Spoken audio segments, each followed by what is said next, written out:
One thing that is often taken for granted and not easily changed is the impact of clothing and equipment. Particularly in sports or in competition, you are restricted in what the equipment is. However, in training outside of sport or outside of competition, there may be a little bit more freedom. But clothing and equipment really does affect heat exchange.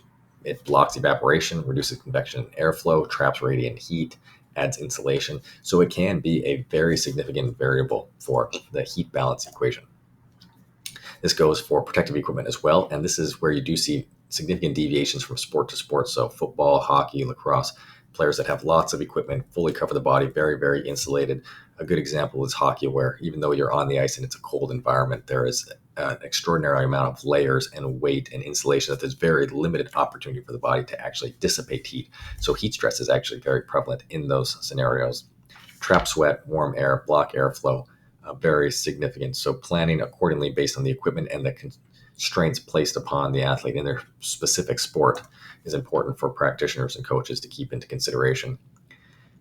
Going along with that is material fit and type. So the color, the fabric, the material, the breathability, all of these will impact the efficacy of cooling and heat retention or heat loss.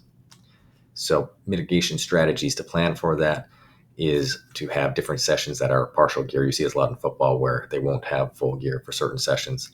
And in sports or in situations where there really isn't a lot of opportunity to modulate what you're wearing is cooling breaks, rest breaks.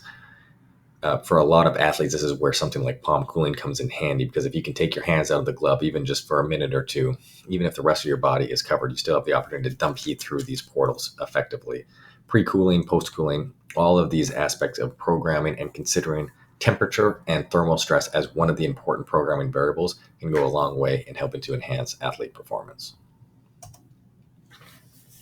The last point on the section is equity considerations. So female athletes often face uniform mandates that are a little bit different, and considering how they may unintentionally increase heat risk, impact the way athletes perform, and also the different individual differences and sex differences between men and women. This is important to advocate for flexibility and making sure that athletes have the proper attire for health, safety, and performance.